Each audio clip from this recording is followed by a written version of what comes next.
সহি শুদ্ধ করে কোরআন করিমের তেলাওয়াত শিখা সবার দায়িত্ব। আমরা যারা এখানে স্টেজে বসে আছি, পাশে বসে আছি, সবার দাড়িওয়ালা টুপিওয়ালাদের না, শুধু এমনি সব মুসলিমকে দাড়িওয়ালা হতে হবে, টুপিওয়ালা হতে হবে, সেটা তো আমরা সবাই জানি।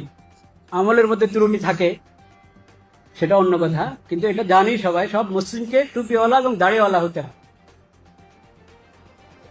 তো এটা সব মুমিন, সব মুসলিমের দায়িত্ব কোরআন করিমের সহি শুদ্ধ তেলাওয়াত শেখা। কি বলেন প্রধানমন্ত্রী, কি বলেন অন্য কোন মন্ত্রী, কি বলেন এমপি, কি বলেন আপনার চেয়ারম্যান, মেম্বার, কি বলেন সাধারণ মানুষ, বড় ব্যবসায়ী, বড় আইনজীবী, প্রধান বিচারপতি যদি মুসলিম হয়, মুমিন হয়, এই যে সাংবাদিক ভাইয়েরা, আলোকিত রমজান মাহফিলের খুব চমৎকার আপনি ক্যামেরা ভরে নিচ্ছেন, সবকিছু এখান থেকে ক্যামেরা ভরে নিচ্ছেন, কোরআনের তেলাওয়াত, আযান, পুরস্কার বিতরণের এই মজলিস আপনার ক্যামেরায় ভরে নিচ্ছেন, আপনার দিলে ভরতে হবে, আপনার সিনায় ভরতে হবে।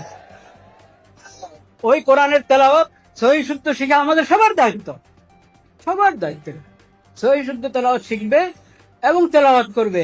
কোরআনের তেলাওয়াত ইবাদত, অর্থ না বুঝেও যদি সহি শুদ্ধ তেলাওয়াত করে প্রতি অক্ষরে 10 মিনিট, প্রতি অক্ষরে 10 মিনিট।